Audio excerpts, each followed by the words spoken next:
Thank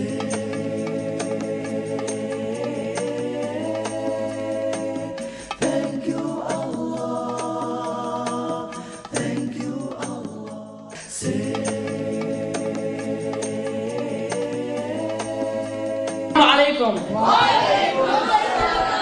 That's what I thought.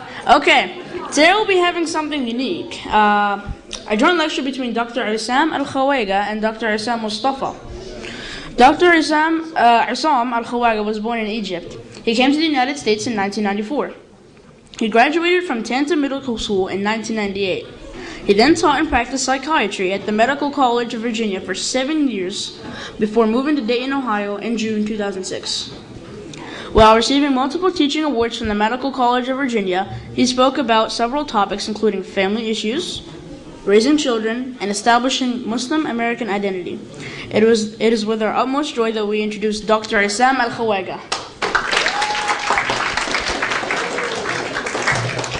Assalamu alaikum. I'm introducing Dr. MOSTAFA. Dr. MOSTAFA is currently a nephrologist in Dayton. And for those of you that didn't come to the physician conference, a nephrologist is someone who specializes in kidneys. And he's also the medical director of Fresenius Dialysis Unit, as well as a board member of Indiana Nephrology and Internal Medicine. He's the founder and the vice president of the Dayton Mercy Society, and he also founded the Muslim Clinic of Ohio. So brothers and sisters, please give a warm welcome to Dr. Islam Mustafa. What I want to tell you is that if I want you to leave this room, what I want you when you grow up, what I want you to learn something, one thing, I want you to forgive your parents. Could we do that? If we did something wrong in the way we raised you guys, I want you to forgive them for what they have done. Because if your parents did everything wrong, they have given you two things. You have to be very, very grateful for that. I'll say it again. If your parents were terrible parents, they gave you two things that you should be very grateful that they did that for you. And these things are not easy, by the way. And these things are two valuable things. Number one, they gave you Islam on a silver plate very easily. Number two, they brought you to this country. And if you know how difficult that is for me, for Dr. Esam Mustafa, to come from our countries. The beautiful thing about this country is that people are easygoing here. And actually, I am very proud of my name, Dr. A now, and I have no problem with it. So whatever your name is, and some people tell me Dr. A, many of my, especially people who like me, they tell me Dr. Alkhawaga, they say, if I told them it's actually Alkhawaga, it's going to be a disaster. So they will fire me or something. So I go with Alkhawaga. Some of them, they insisted on knowing the origin of that. Okay, so your parents did two things for you, wallahi. And I have been a psychiatrist for 20 years. And I have seen things in life that I stopped being surprised to see these things. I always ask my patient this question is, what's the worst thing that happened to you in your life? And I get answers from anything. I mean, probably none of you here have seen what I have seen in the problems people go in their childhood. So if you're really unhappy or having issues with whatever cultural differences, whatever generational differences, please, you have to be very blessed that your parents gave you Islam. It's whether your parents were Muslims or your parents were converted to Islam and you're the son of Muslim converts, or your parents were second generation, whatever.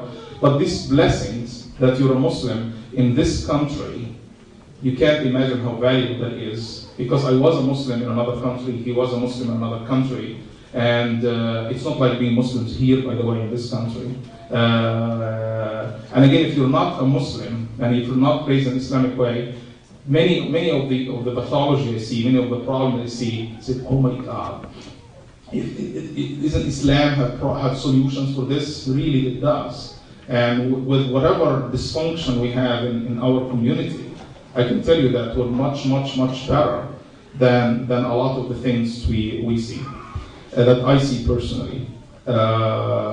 So you guys will, I'm very impressed by the way, we were very impressed. We came from Dayton, Ohio, we have a small masjid there. You guys did a great job here. And I know Dr. Hani Sa let you guys run this program. And I saw a young girl here, she saw me with this green thing. So the first thing told me, how was your flight? And I saw the professionalism. This is how was your flight. So I'm just like, oh, yeah, I didn't fly or anything. But the response is, how was your flight? Is tell me that you guys are mature, you're professional, and this is a 16 or 17-year-old girl. So the first time, I saw the confidence, I saw the professionalism, I saw the caring attitude, and said, wow, Masjid Noor have done something to these kids, and you guys deserve a credit for that. I think you deserve a hand.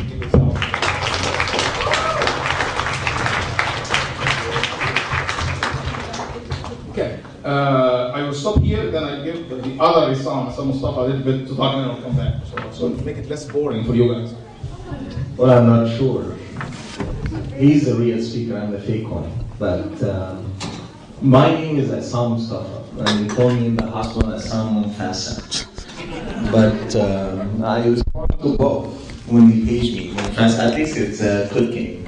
I have a Jewish friend that I went to his house and found this yellow sign in the 20s when you are required by the law to carry if you're a Jew.